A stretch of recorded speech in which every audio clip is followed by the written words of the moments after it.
I'm Jason, I'm 33 years old, and on my birthday, my own father stormed into my apartment, slapped me across the face in front of all my friends, and screamed that I was no son of his.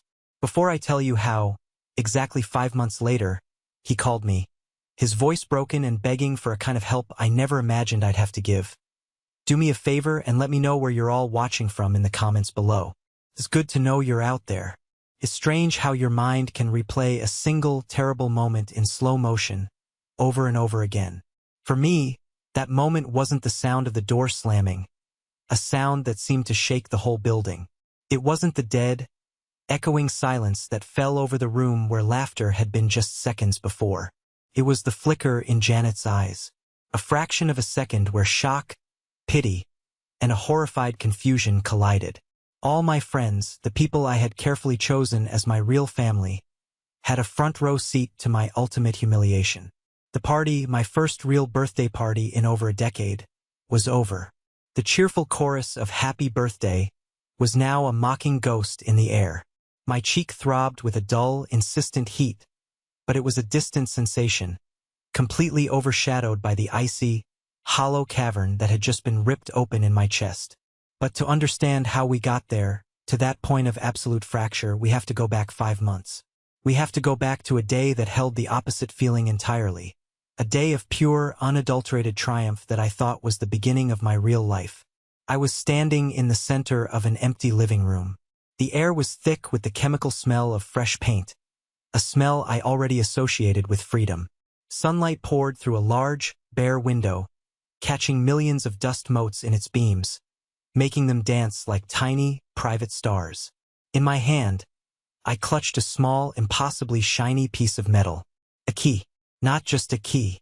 It was the key. The key to my apartment. My home. A home that represented 7 years of my life. 7 years of saying no to spontaneous trips, of brown bagging my lunch every single day, of driving a 10-year-old car while my friends upgraded. I'm a senior accountant. My world revolves around numbers, spreadsheets, and the clean, predictable logic of debits and credits. My life had been one long, meticulous calculation. My younger brother, Marcus, loved to tease me about it. "Lighten up, Jason," he'd say, flashing his movie star smile. "You only live once." But I wasn't just living for the moment. I was building for a lifetime. And on that day, standing on the 8th floor with a panoramic view of the city skyline, I felt like the architect of my own world. I took a deep, deliberate breath, letting the smell of the paint fill my lungs, and a slow, wide grin I couldn't have stopped if I tried spread across my face. I had done it. I was finally, unequivocally, home.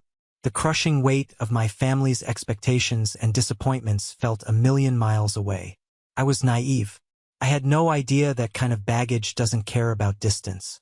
It always finds a way to follow you right through the front door. The very first thing I did, after walking through every empty room at least 3 times, was call my best friend, Ryan. We'd been brothers in all but blood since our freshman year of college. He was the kind of guy who celebrated your wins even harder than you did. "I'm in, man. I've got the keys," I said into the phone, my voice thick with an emotion I couldn't quite name. It was a cocktail of pride, relief, and sheer giddiness. "No way. It's official? You're a homeowner." Ryan's voice boomed through the speaker, full of genuine, unadulterated joy. "That's it, Olivia and I are coming over tonight. She's been holding on to a housewarming gift for a month. Said she knew you'd close the deal." "Dude, it's completely empty." I laughed. "There's not a single chair. We'd be sitting on the floor. Then we'll sit on the floor and toast with cheap champagne out of plastic cups. This is a milestone, Jason. This is happening." I hung up, my face hurting from smiling so much. My next call was to my Aunt Carol. She was my dad's younger sister, but our bond was different. After my mom passed away from cancer when I was 15, Aunt Carol had stepped into a role no one asked her to. She was my confidant, my cheerleader, the one person in the family who seemed to see me for who I was, not for who I wasn't.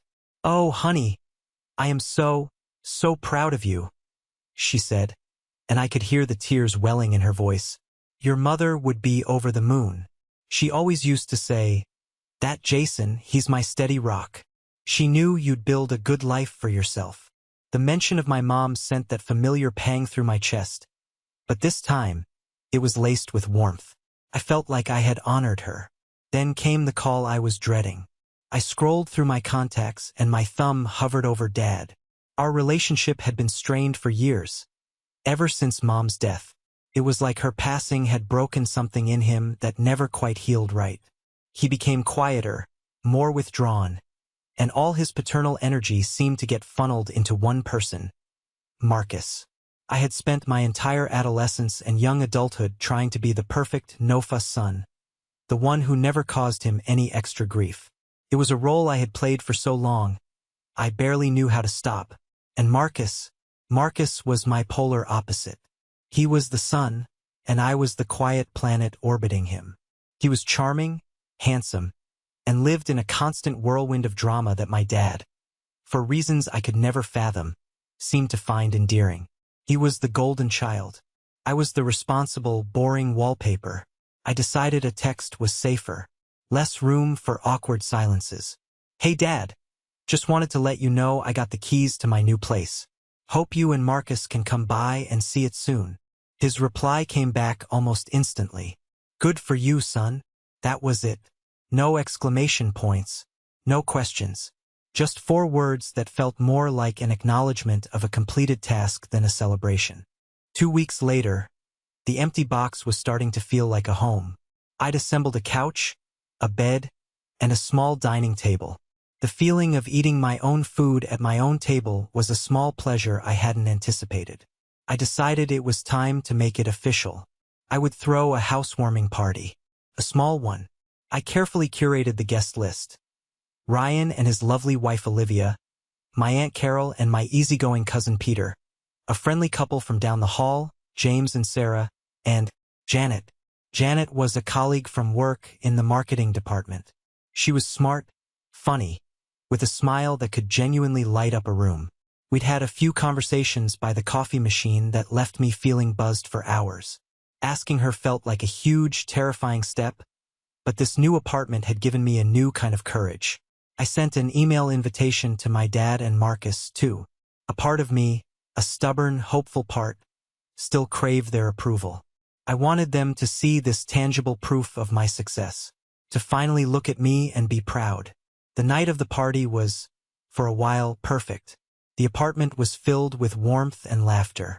Ryan was holding court, telling a deeply embarrassing story about me in college that involved a mascot costume and a misguided attempt to impress a girl. Janet was actually laughing, not a polite chuckle, but a real, throaty laugh. And Aunt Carol, true to form, had brought her legendary 7-layer dip that was a party starter in itself.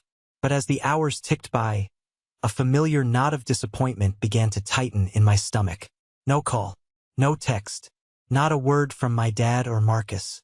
Aunt Carol, with her uncanny ability to read my moods, found me staring out the window at the city lights. She put a comforting hand on my arm. Don't let them ruin your night, honey. They didn't even have the courtesy to RSVP. No, I said, my voice lower than I intended.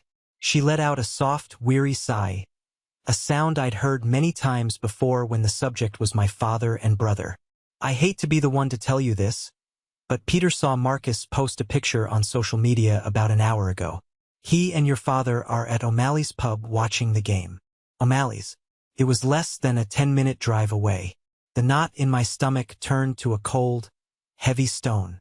They weren't busy. They weren't caught up in something unavoidable. They had made a choice. And their choice was a baseball game in a noisy pub over their son and brother's major life achievement. It was a familiar ache, this feeling of being secondary. But tonight it felt sharper, more insulting. Aunt Carol looked at me, her eyes filled with a sad, profound understanding. You know how he is, Jason. He's been like this ever since your mother passed. She leaned in, her voice a near whisper. She was so full of life, so spontaneous, and a part of him feels like he failed to protect that. He looks at Marcus, and he sees that same wild, carefree spirit. He thinks by shielding Marcus from every consequence, by cleaning up every mess, he's somehow succeeding where he failed with her. He doesn't realize he's failing his other son in the process. Her words landed with the weight of truth. My dad wasn't a villain. He was a widower, broken by grief, who had chosen to pour all his fear and love into the son who reminded him most of his lost wife. I, the quiet, steady one, the one who never caused trouble, had simply become part of the scenery.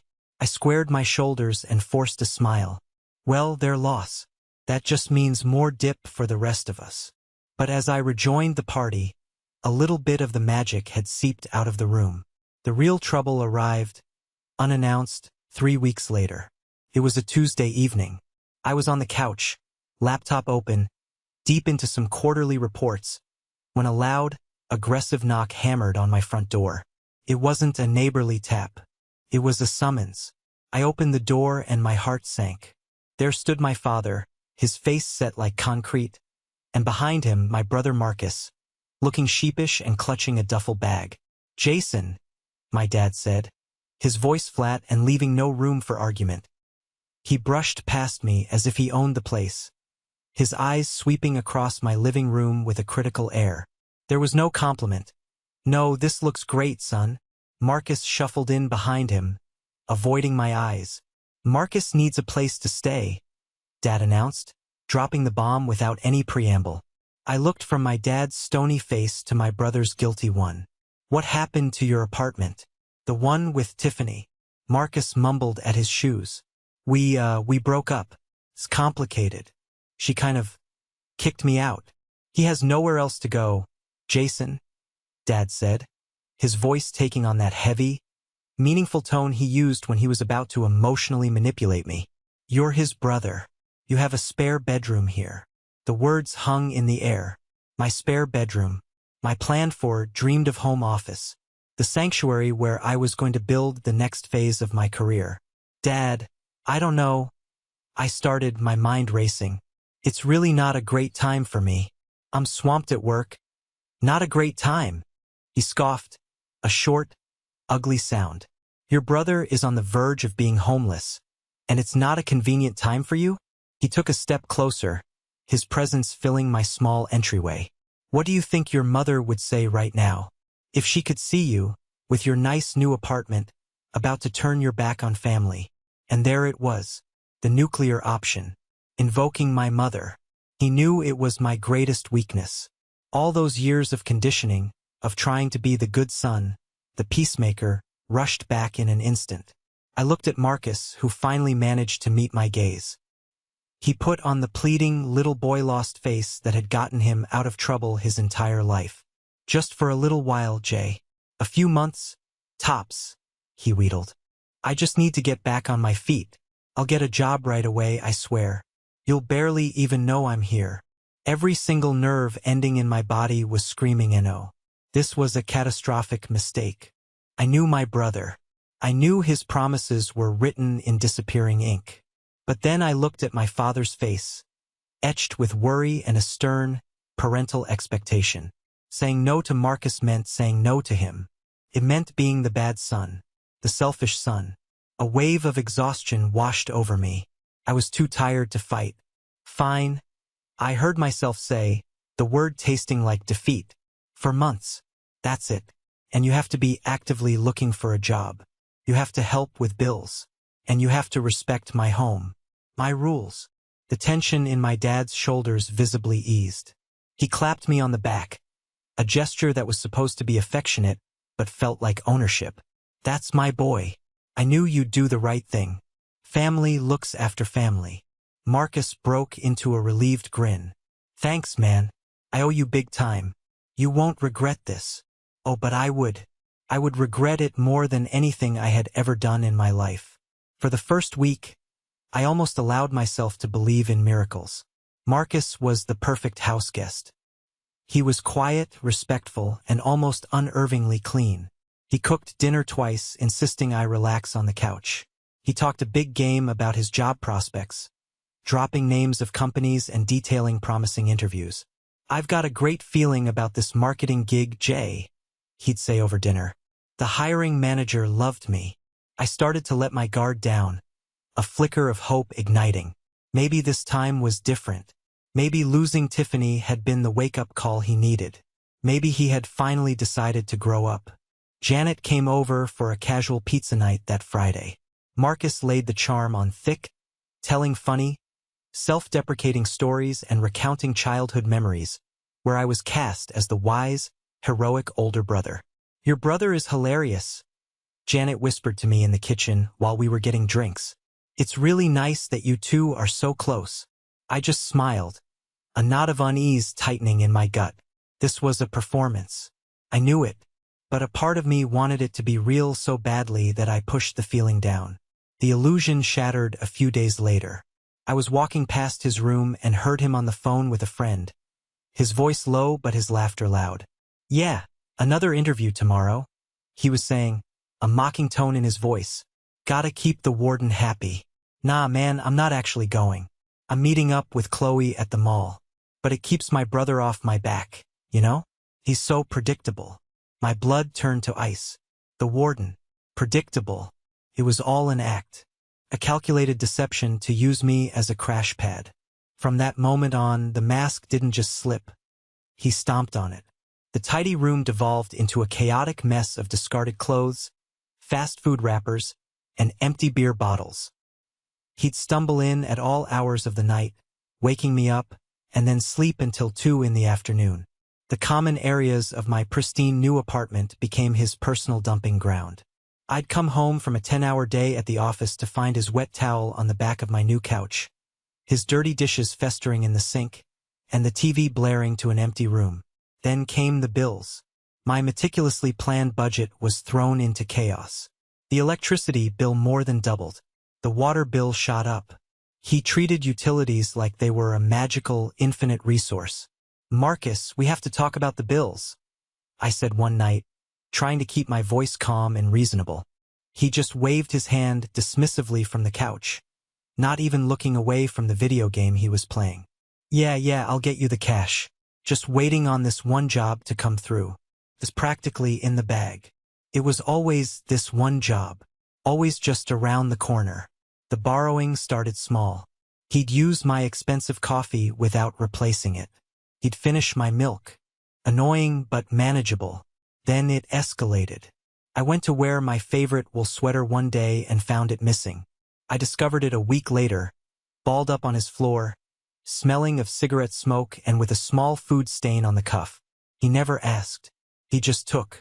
His sense of entitlement was absolute. The real line was crossed about a month into his stay. I was doing my monthly financial review, a ritual for me. I was logged into my credit card account, and a charge jumped out at me. $150 for a pair of limited edition sneakers. A purchase I definitely did not make. A hot, violent flush of anger surged through me. I didn't knock. I threw his bedroom door open. He was lying on his bed, scrolling on his phone, the picture of leisure. "Marcus, we need to talk. Now." He looked up, his expression one of pure annoyance. "What's the deal, man?" "I'm busy." I held my phone out, the screen glowing with the offending charge. This is the deal. Did you use my credit card?" He had the grace to look momentarily guilty. His eyes darted around the room before landing back on me. "Oh, that. Yeah, sorry, man. My debit card was acting weird, and I had your number saved in my phone from that time you ordered pizza for us. I was totally gonna tell you. I'll pay you back, I swear."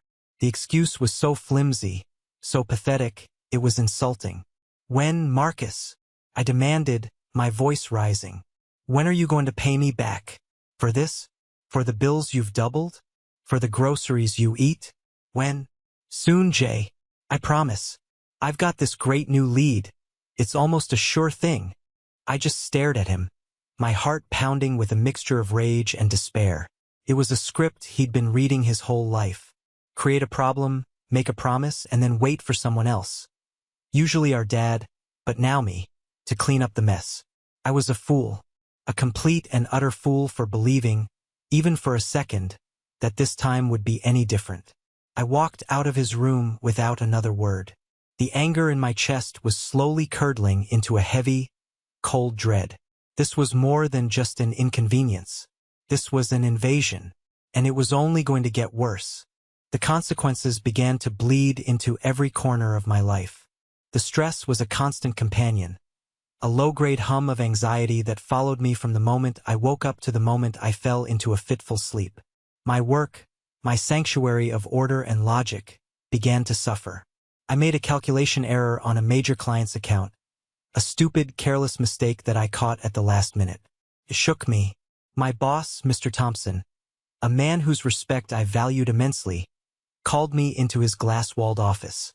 "Shut the door, Jason," he said, his tone serious. I sat down, my stomach churning. "I've been going over the quarterly projections for the Sterling account," he said, tapping a pen on a thick file. "There were a few inconsistencies. It's not like you, Jason. You're my most reliable guy. Is everything all right at home?" The question felt both kind and deeply invasive. "I'm sorry, sir," I mumbled, staring at my hands. "I've just got some family stuff going on. Personal issue. It's temporary. I'll get it under control." He leaned back, his expression softening slightly. "I hope you do. You're on the partner track here, son. That's a 7-figure future. Don't let personal drama derail a career you've worked this hard to build." I walked out of his office feeling like I'd been punched in the gut. Now Marcus wasn't just a financial drain and a source of stress. He was a direct threat to my entire future. The final, catastrophic explosion came on a Friday night, about 3 months into his parasitic stay. I'd been on a grueling business trip to Chicago and was driving back through a rainstorm, exhausted and running on fumes. All I could think about was crawling into my own bed. I unlocked my apartment door at 4 a.m. and was hit by a wall of sound and stench. The air was thick with stale beer, cigarette smoke, and the cloying sweetness of spilled liquor. The living room was trashed, and there, passed out on my new couch, was Marcus. Next to him, sprawled in my favorite armchair, was a guy I'd never seen before, a rough-looking character with sloppy tattoos snaking up his neck. A red haze of fury clouded my vision. I walked over and kicked the leg of the couch. Hard. "Marcus, get up. Now." He jolted awake, blinking in confusion. "Jay? What the hell, man? What the hell?" My voice was shaking with rage. "Who is this? And why does my home look and smell like a frat house dumpster?" The other guy stirred. "Hey man, take it easy," he slurred. "This is my buddy Jeffrey," Marcus said, sitting up. "His landlord's a prick. Kicked him out. He's just crashing here for a bit." The sheer audacity of it stole my breath. "Crashing here? Are you out of your mind?" "No. Get him out. Both of you. Get out now." And then I saw it. On the coffee table, amidst a graveyard of empty beer cans, was my work laptop. A spiderweb crack radiated across the screen. And next to it, the glass-topped box where I kept the one object I treasured above all else was empty. My mother's watch. It was an old, classic men's watch she had bought for my father, which he had given to me on my 18th birthday. It was the only tangible piece of her I had left. A terrifying, Arctic calm settled over me. The rage was gone, replaced by something colder and sharper. "Marcus," I said, my voice dangerously quiet. "Where is my mother's watch?" He flinched. He wouldn't meet my eyes. He just stared at the floor, a guilty child. I got into a poker game. I was down. I needed some cash for a buy-in. I was gonna win it back, Jay, I swear. It was a sure thing. But then this guy bluffed me. He had pawned my mother's memory. He had traded that sacred piece of my heart for a handful of poker chips. Something inside me didn't just snap. It vaporized. The peacemaker, the responsible son, the man who walked on eggshells. He ceased to exist in that moment. "Get out," I said, the words like shards of ice. "Come on, Jay, be reasonable. I'll get it back tomorrow." I said, "Get out," I roared, the sound ripping from my throat, raw and primal. "Take your friend and get out of my home before I physically throw you out." Jeffrey, the friend, made the mistake of standing up and puffing out his chest. "You want to try it, buddy?" I didn't even look at him. I just pulled out my phone and held it up. "I'm calling building security to have you removed for trespassing. And then I'm calling the police to report the theft of a $5,000 watch." You have 60 seconds to be gone. The color drained from Marcus's face. He knew finally that I was done playing. He grabbed Jeffrey's arm. Come on, man. Let's just go. They scrambled to gather their things, stuffing clothes into a garbage bag. As Marcus passed me, he shot me a look of pure, venomous hatred. You'll regret this, Jason. You're a pathetic, friendless coward. The only thing I regret, I said, my voice steady and clear for the first time in months, is not doing this on day one. I slammed the door behind them, locked it, and leaned my forehead against the cool wood, my body trembling. The war wasn't over, but I had just won a major battle. The immediate aftermath of kicking Marcus out was a strange cocktail of profound relief and simmering anxiety. The silence in my apartment was the most beautiful sound I had ever heard. It was clean. It was orderly. It was mine. The simple act of coming home from work and not having to brace myself for a mess or a confrontation felt like a miracle. I could breathe again. But the peace was fragile, existing under the shadow of a gathering storm. My father, as expected, was incandescent with rage. We had a series of short, explosive phone calls where he berated me, accused me, and demanded that I fix this. You threw your brother out on the street, he'd yell into the phone. He's an adult, Dad, and he stole from me. I'd reply, my voice a monotone wall he couldn't seem to penetrate. He's your family. You don't do this to family. He stopped acting like family when he pawned Mom's watch. The answer is no. He is not coming back here. Each call ended the same way, with him slamming the phone down or me hanging up on his tirade. I felt the rift between us widening into a chasm, and it hurt, but the alternative, letting my life be consumed by Marcus's chaos, was a pain I was no longer willing to endure. In the midst of this familial war, a single flower started to bloom, Janet. When I finally told her everything, the theft, the lies, the final confrontation, the caution in her eyes melted away, replaced by an unwavering, fierce support. I am so proud of you, Jason, she said one evening. We were at her apartment, a place that had become a refuge for me. I can't imagine how hard that must have been. It was the hardest thing I've ever had to do, I admitted. But I feel like I got my life back. You deserve to have a life, she said simply, and her hand found mine. We started to build something real. We went on actual dates. We cooked dinner together. We talked for hours about everything and nothing. She made me feel seen, not as the boring accountant or the long-suffering son, but as Jason, a man she respected, a man she liked. A profound, hopeful warmth started to grow in my chest, a feeling I hadn't realized was missing for so long. It was this newfound courage and hope that led me to a bold decision. My 33rd birthday was approaching. For the past decade, my birthday had been a non-event, usually marked by a tense, obligatory dinner with my dad and Marcus where I'd feel like a third wheel at my own celebration. Not this year. This year, I wanted to be surrounded by joy. I wanted to celebrate with my real family, the one I had chosen. So I planned a party. In my apartment, the guest list was small and meaningful. Ryan and Olivia, Aunt Carol and Peter, my friendly neighbors James and Sarah, and of course Janet. To make it special, a real celebration of my new, reclaimed life, I hired a caterer to handle the food and drinks. It was an indulgence, but one I felt I had earned. I did not invite my father. I did not invite Marcus. This was my space, my night, a drama-free zone. A few days before the party, Aunt Carol called. Her voice was tight with a worry that immediately put me on edge.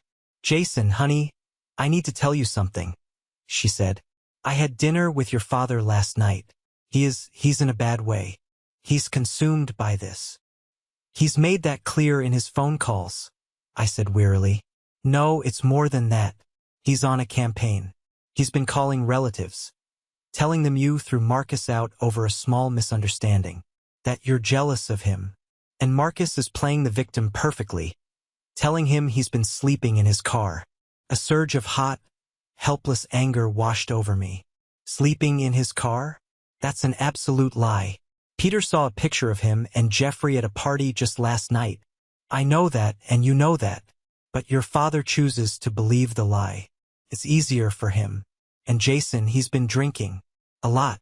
I'm worried about him. She paused, and her voice dropped. He's always had this terrible blind spot for Marcus.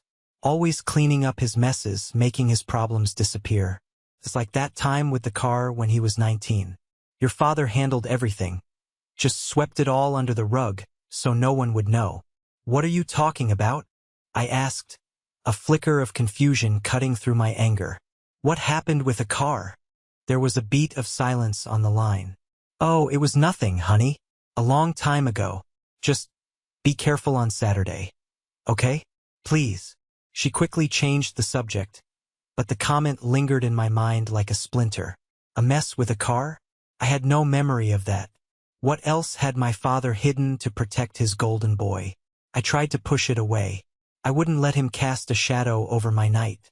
I had spent 33 years walking on eggshells around my father's moods and my brother's chaos. I was done. This party was my declaration of independence. I had no way of knowing it was about to become the site of my public execution. The night of my birthday was, for the first 2 hours, flawless. It was a perfect symphony of everything I had been craving in my life. Warmth, easy laughter, and genuine affection. My small apartment, once a source of stress and conflict, was now filled with the happy buzz of conversation. The food was delicious, the music was a perfect backdrop, and for the first time in a long time, I felt completely at ease in my own home. Ryan was in a corner with my cousin Peter, locked in a passionate and deeply nerdy debate about fantasy football drafts. Olivia and Sarah were on the couch, laughing over a shared story. James, my neighbor, was helping me pour drinks, telling me about his recent vacation. And Janet was a constant, comforting presence by my side. She radiated a calm, happy energy that felt contagious. She handed me a small, elegantly wrapped gift. Happy birthday, Jason. I carefully unwrapped it. Inside the box was a beautiful, vintage-style leather-bound journal and a heavy, expensive-looking fountain pen. It was a writer's gift. I know you're a man of numbers, she said, her smile a little shy, her eyes searching mine. But I thought you deserved a place for your words, too. A place to write your own story. It was, without a doubt, the most thoughtful gift I had ever received. It wasn't just an object. It was a message. It said, I see you. I see the parts of you that others overlook. A wave of affection so powerful it almost buckled my knees washed over me. Thank you, Janet, I said, my voice thick. It's perfect. A little later, Ryan brought out the cake, a beautiful chocolate creation from a local bakery. The candles were lit, their small flames dancing in the low light. Everyone gathered around the coffee table, and the familiar, cheerful tune of Happy Birthday filled the room. I looked around at the faces of my friends, these people who had chosen to be here to celebrate me. I saw Ryan's booming, off-key singing, Aunt Carol's proud, teary eyes, Janet's bright, encouraging smile. I thought this is what family is supposed to feel like. I closed my eyes, made a silent, fervent wish for more moments exactly like this, and blew out all 33 candles in one breath. The room erupted in cheers and applause. And in that exact moment of pure joy, the front door to my apartment flew open, slamming against the interior wall with a violent, deafening crack. Every single person froze. The laughter died in our throats. Every head snapped toward the entrance. And there he was, framed in the doorway like a specter of doom. My father. His face was a blotchy, alarming shade of red. His eyes, usually just sad or disappointed, were now wild with a terrifying, unhinged fury. He looked like a man possessed. The happy energy in the room evaporated instantly, replaced by a tense, electric silence. Dad, I said, the word barely a whisper. He stormed into the room, his eyes sweeping over the scene. The cake, the gifts, the stunned faces of my friends. His gaze was venomous, as if my happiness was a personal, deliberate betrayal. So this is it, he spat, his voice a low, gravelly snarl. This is what you do. You throw your own brother, your own flesh and blood, out onto the cold street, and you throw yourself a party. My heart began to hammer against my ribs like a trapped bird. Dad, this is not the time or the place for this conversation. Don't you dare tell me about time and place, he roared, his voice echoing in the small apartment. He took another step, pointing a trembling, accusatory finger at me. He is sleeping in his car, Jason. A 28-year-old man, sleeping in a Toyota Corolla, because his own brother is too selfish, too cold-hearted, to lift a finger to help him. That is not true. I shot back, my own anger flaring to life, hot and defensive. He is not in his car. He's crashing with his deadbeat friend. And you know exactly why he's not here. He stole from me, Dad. He pawned Mom's watch. Lies, he screamed, the word ripping through the air. All lies. You've always been jealous of him. You're jealous because he has a personality, because he has friends, because people are drawn to him. You're jealous because he's not a boring little bean counter, hiding from the world in his little box of numbers. Each word was a poison dart, finding its mark in front of my entire world. I could feel Janet's hand tighten on my arm, her knuckles white. Out of the corner of my eye, I saw Ryan shift his weight, subtly moving to place himself between me and my father. I tried one last time to be the rational one. Dad, you're drunk. You need to go home. I'll leave when I'm done, he seethed, closing the distance between us until he was directly in my face. I could smell the sour, stale whiskey on his breath. His eyes were narrowed to tiny, hateful slits. You are an ungrateful brat. Your mother and I, we sacrificed everything for you boys. And this is the thanks I get? You shame our family name. You're the one shaming this family, I said, my voice quiet but shaking with a rage that finally matched his. It was the wrong thing to say. It was the spark that ignited the dynamite. His face contorted.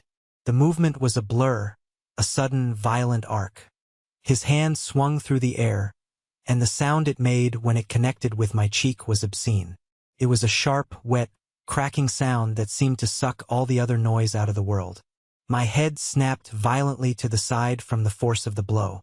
A blinding, white-hot pain exploded across my face, and for a split second, the room went fuzzy. The shock was so total, so absolute, that my brain couldn't process it. Then the throbbing began, a deep, sickening pulse that radiated from my jaw to my temple. The silence that followed was the most profound I have ever experienced. It was a heavy, suffocating blanket. I slowly, deliberately, turned my head back to face him. My father. My own father had just hit me. His chest was heaving, his breath coming in ragged gasps. He glanced down at his own hand as if it belonged to a stranger, a tool he didn't know how to control. But when he looked back at me, there was no remorse in his eyes, only a cold, hard, chilling finality. He leaned in close, and his voice dropped to a low, venomous whisper that was somehow louder and more damaging than his screams. You are no son of mine. Then he turned on his heel, his shoulders ramrod straight, and stalked out of my apartment, pulling the door shut behind him with a quiet, devastating click that sealed my fate. The room was frozen. I stood there, my hand hovering near my burning cheek, feeling the eyes of all my friends on me, their faces etched with a pity that was almost as painful as the slap itself. My father had just publicly executed me in the one place on earth I thought I was finally safe. The click of the latch settling into place echoed in the tomb-like silence of my living room. For a long, agonizing moment, no one moved, no one breathed. It was as if my father's final act had frozen us all in a tableau of shock. My friends, my chosen family, just stared, their faces a mixture of horror, disbelief, and a deep, uncomfortable pity. Janet was the first to break the spell. She stepped forward and gently, hesitantly, touched my arm. Jason, she started, her voice barely a whisper. Are you okay? I couldn't find the words to answer. My throat felt like it was closing up. I managed a pathetic, jerky nod, which was a lie. I was not okay. I was shattered. The physical sting on my cheek was already fading, but the brand of his words, "You are no son of mine," was seared into my soul. The phrase just looped in my head, a vicious, unending mantra of rejection. The party, my sad little attempt at a celebration, dissolved with a somber, awkward quietness. My friends, bless their hearts, did their best. They offered quiet murmurs of support. "I'm so sorry, Jason. That was unbelievable. Call me if you need anything." Gave me awkward, hesitant hugs and promised to check in tomorrow. With a grim, unspoken efficiency, they began to clean up, clearing away the plates of half-eaten cake and empty glasses, as if by restoring order to the room they could somehow restore order to my life. But the festive atmosphere was dead, replaced by something heavy, sad, and deeply embarrassing. When nearly everyone had filtered out, Ryan put a firm, grounding hand on my shoulder. He was a big guy, a former college linebacker, and in that moment I was profoundly grateful for his solid, unshakable presence. "I'm staying on the couch tonight," he said. His tone was gentle, but it wasn't a question or an offer. It was a statement of fact. No arguments, man. I just nodded again, too emotionally hollowed out to protest. I didn't want to be alone. Aunt Carol was the last one to leave. She pulled me into a fierce hug, and I could feel her body trembling with a mixture of sorrow and her own silent rage. "I am so sorry, Jason," she whispered into my ear, her voice thick with unshed tears. "He had no right at all. That wasn't your father in here tonight. That was his grief and his pride, twisted into something ugly." When she finally left, I was alone with Ryan in the quiet of my apartment, the ghosts of laughter and a terrible anger hanging in the air. I walked into the bathroom and stared at my reflection. A faint, but distinct, red handprint was beginning to bloom on my left cheek. It looked alien, a mark of violence on a face I barely recognized. The man staring back at me looked like a stranger, his eyes vacant and shadowed with a shock so deep it felt like it had settled in his bones.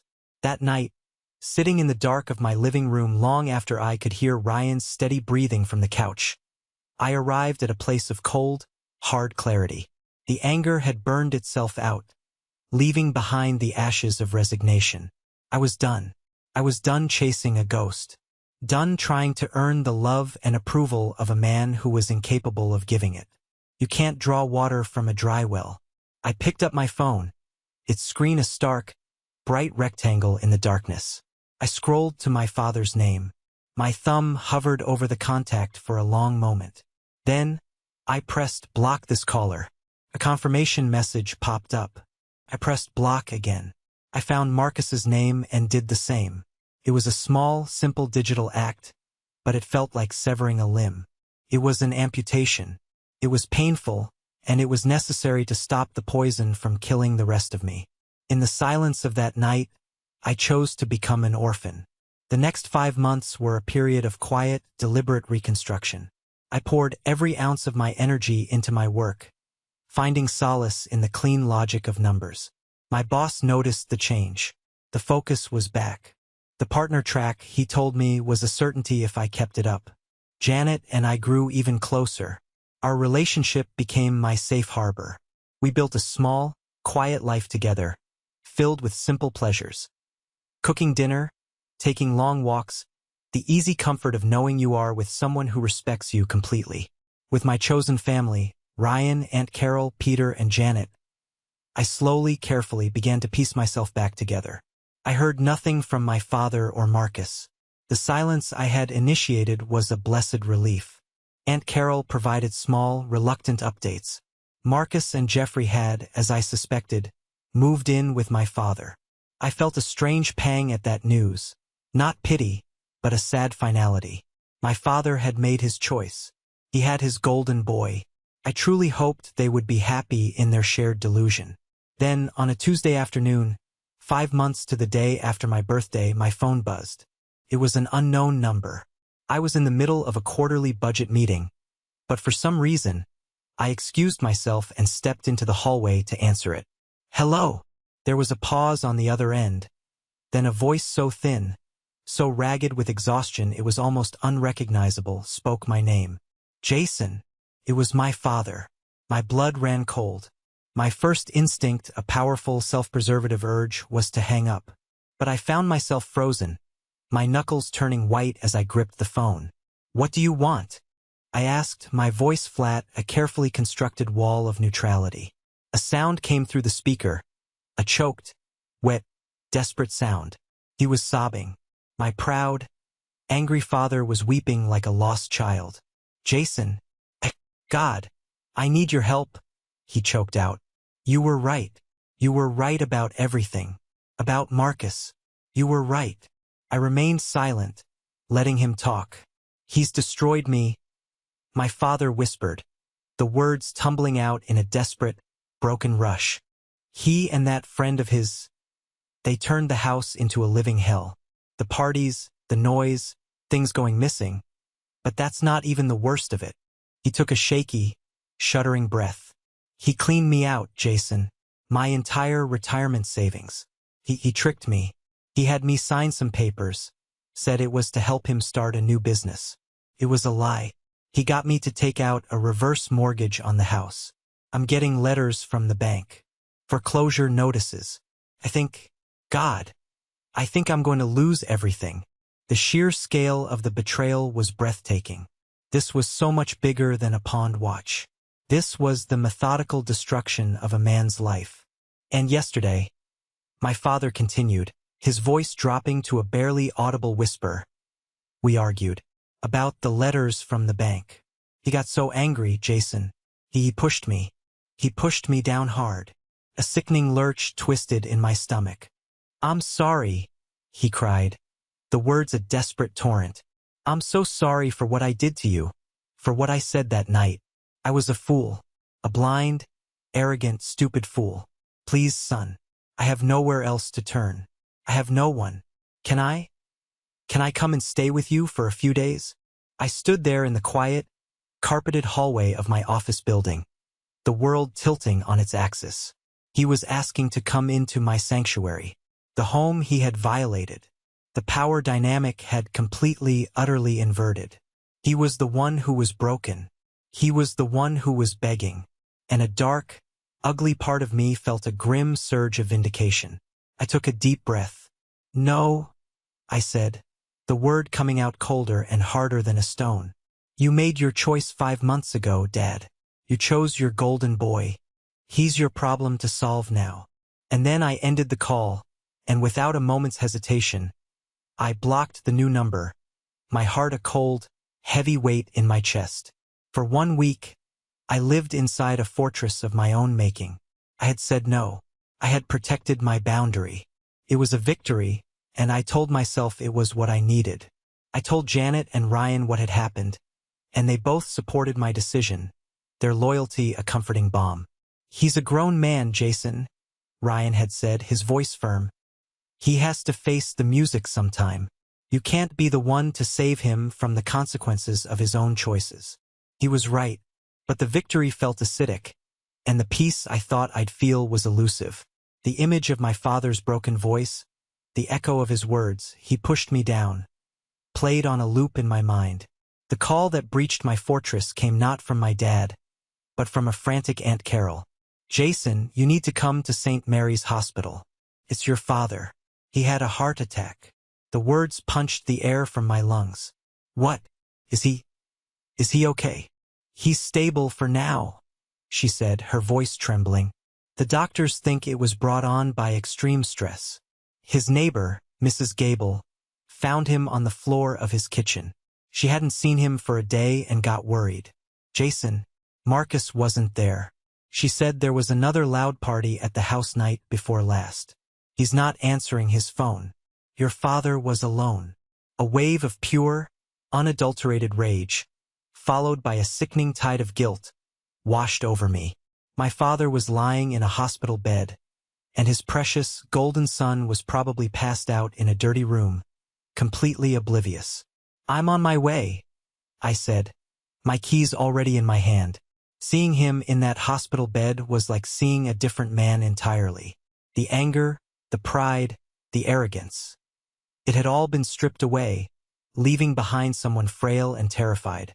He was pale, diminished, tangled in a web of tubes and wires connected to machines that beeped and whirred, measuring the fragile rhythm of his life. When his eyes fluttered open and saw me standing there, they filled with tears. "You came," he whispered, his voice a dry rasp. I couldn't speak. I just nodded, my throat tight with a complicated knot of emotions. "I was so stupid, Jason," he breathed, his eyes fixated on me, filled with a desperate, pleading shame. "So blind." He lifted a trembling hand, the back of it bruised and dotted with 4 marks. After a moment's hesitation, I took it. Felt impossibly fragile. "He's going to take the house. It's all I have left of your mother. He's going to take everything." He looked at me, his defenses gone, leaving only the raw terror of a man at the absolute end of his rope. I don't know what to do. And in that moment, looking at the wreckage of the man who was my father, the last vestiges of my anger dissolved. It was replaced by a profound, weary sadness. He was still my dad, and he was in trouble. "Don't worry about the house, Dad," I said, my voice steadier than I felt. "Let me see what I can do." A flicker of hope ignited in his tired eyes. He squeezed my hand weakly. He told me where he kept all his important financial documents, in an old, worn leather briefcase in the back of his bedroom closet. He gave me the key to his house. "Please," he whispered, "just see the damage." That night, I let myself into the house I grew up in. The stench of stale beer, old garbage, and neglect hit me like a physical blow. The place had been ransacked by carelessness. I navigated the debris, went to my father's closet, found the briefcase, and took it home to my own clean, orderly apartment.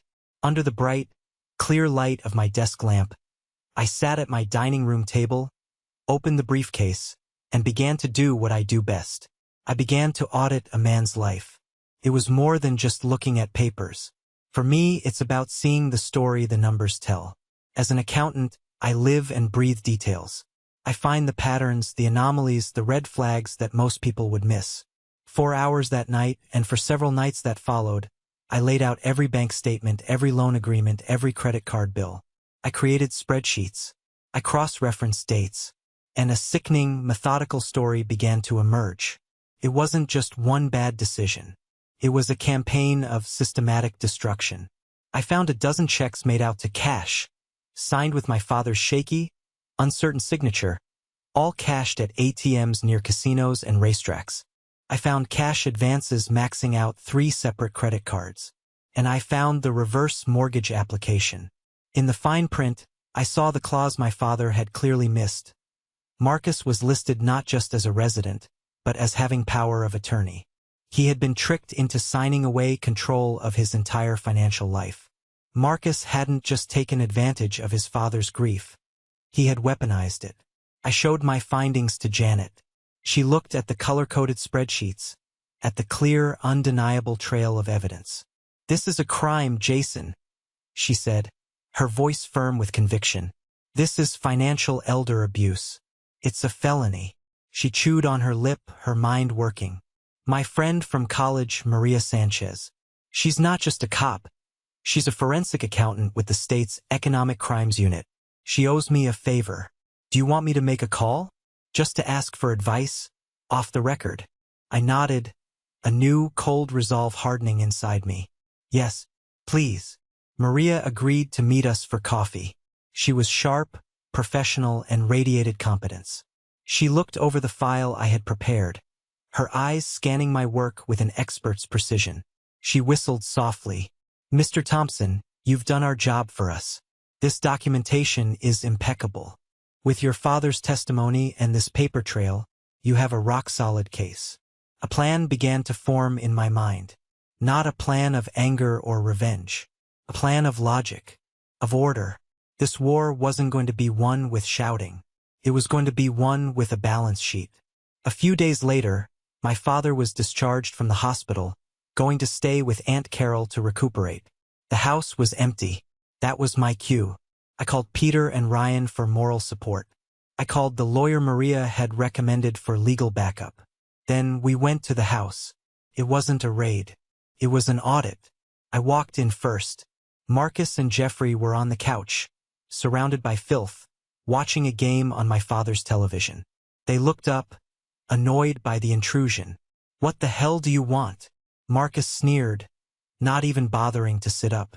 "I'm here to talk about your financial arrangements with my father," I said, my voice preternaturally calm. Behind me, my lawyer, a sharp woman named Ms. Albright, walked in, followed by Aunt Carol and Peter, their presence a silent wall of support. Marcus actually laughed. "Financial arrangements? You're a joke. Get out of my house." "Actually, it's not your house," I said coolly. I placed a thick, neatly bound and tabbed folder on the coffee table in front of him. "My dossier." "This," I said, tapping the first tab, "is a copy of a reverse mortgage application you had our father sign under false pretenses, making you his power of attorney. This," I tapped the next tab, "is a forensic analysis of 12 checks you forged, totaling over $15,000. And these," I flipped to the back, "are the credit card statements showing over $40,000 in cash advances and purchases, cross-referenced with casino ATM locations." I leaned forward slightly. "This is a clear, documented pattern of felony financial fraud." The smug look on Marcus's face dissolved, replaced by the chalky white of panic. You can't prove any of that," he stammered. That's when Aunt Carol, her voice like steel, stepped forward. "Oh, can't he, Marcus? Just like no one could prove what happened to Mrs. Henderson's car when you were 19? The one you borrowed and crashed? The one Dad paid thousands in cash to the family to make it all go away so it wouldn't be on your record." My father, who had insisted on coming, stood shakily in the doorway, leaning on Peter for support. He looked at Marcus, and for the first time in my memory, his eyes were completely clear of the fog of favoritism. The blind spot was gone, burned away by the harsh light of the truth. "She's right," my father said, his voice stronger than I'd heard it in years. "It's over, Marcus." As if on cue, 2 uniformed police officers walked in. Janet had made the call. They weren't here on a whim. They were here to take a formal statement, acting on a referral from the Economic Crimes Unit and the evidence I had provided. The sight of the uniforms made Jeffrey panic. He started talking, trying to distance himself from Marcus, admitting they'd been selling my father's things for drug money. A quick search of his room turned up his stash. It was a sideshow. The main event was the quiet, methodical way the officers took Marcus's statement, looking at the file I had prepared. I didn't raise my voice. I didn't need to. I just stood back and watched my numbers, do their work. I had used the very skills they had all mocked. My precision, my patience, my boring obsession with order, to bring justice. My victory wasn't loud. It was quiet, documented, and absolute. The aftermath was a complicated, messy, but ultimately cleansing process. Marcus was arrested, and with the mountain of evidence I'd compiled, he didn't stand a chance. He was sentenced to a significant prison term for fraud and theft. Jeffrey was sent away on separate charges. The house, my childhood home, was finally silent. It was also nearly lost. The legal battle to undo the damage, to fight the reverse mortgage and consolidate the debts, was long and expensive. But this time we faced it together. My father moved in with Aunt Carol, and slowly, we began to repair not just his finances, but the shattered ruins of our relationship. There was no single moment of tearful apology that fixed everything. Instead, it was a series of small, difficult conversations. He finally opened up, his voice thick with a shame that was painful to witness, and admitted the truth I had long suspected. He saw my mother's adventurous spirit in Marcus, and in his grief, he'd become obsessed with protecting that spirit, enabling and excusing everything, even if it meant sacrificing his other son. I listened, and eventually I forgave him. It wasn't a blanket forgiveness that erased the past. It was the kind that acknowledges a deep wound but chooses to build something new on the scarred ground. I helped him create a budget. The son he'd dismissed as a boring numbers guy, was now the one he trusted to manage his entire life. We built new boundaries, this time based on honesty and respect, not on guilt and obligation. About a year after that horrible birthday, Janet and I got engaged. We were planning a small wedding, something quiet and meaningful, for us and our true family. One evening, my dad came over for dinner at my apartment. He looked years younger. The haunted, broken look in his eyes was gone.